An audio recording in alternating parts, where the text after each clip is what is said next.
Hi guys, welcome to my channel. இன்றைக்கி நம்ம சேப்பங்கிழங்கு ரோஸ்ட் எப்படி பண்ணலாங்கிறத பார்க்கலாமா? அதுக்கு ஃபஸ்ட்டு சேப்பங்கிழங்கு நல்லா க்ளீன் பண்ணிட்டு வாஷ் பண்ணிக்கோங்க. வாஷ் பண்ணிட்டு அதில் தண்ணி ஊற்றி உப்பு புளி போட்டு நல்லா வேக விடுங்க. ஒரு 15 மினிட்ஸ்க்கு வெந்துருச்சான்னு செக் பண்ணிவிட்டு எடுத்துருங்க. எடுத்தோடனே தோலெல்லாம் ரிமூவ் பண்ணிவிட்டு ரவுண்ட் ரவுண்டாக கட் பண்ணிக்கோங்க இந்த மாதிரி. இப்போ இதில் மஞ்சள்தூள், மிளகாய்த்தூள், கரம் மசாலா, உப்பு, மல்லித்தூள், எண்ணெய், கடலை மாவு எல்லாம் சேர்த்துக்கோங்க. சேர்த்து நல்லா மிக்ஸ் பண்ணிக்கோங்க. மிக்ஸ் பண்ணிவிட்டு நல்லா வச்சுக்கோங்க. இப்போ ஒரு பேன் எடுத்துக்கோங்க. அது நல்லா ஹீட் ஆனதும் ஆயில் போட்டுட்டு அதில் கடுகு, கருவேப்பிலை, பெருங்காயம் எல்லாம் சேர்த்துக்கோங்க. சேர்த்தோடனே இப்போ பிசைஞ்சு வச்சுருக்க சேப்பங்கிழங்க போட்டுடலாம்.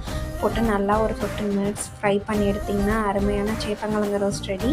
இது நல்லா தயிர் சாதம், சாம்பார் சாதம், பருப்பு எல்லாத்தோடையும் சர்வ் பண்ணுங்கள். சூப்பராக இருக்கும். நீங்களும் ட்ரை பண்ணுங்கள். பாய்.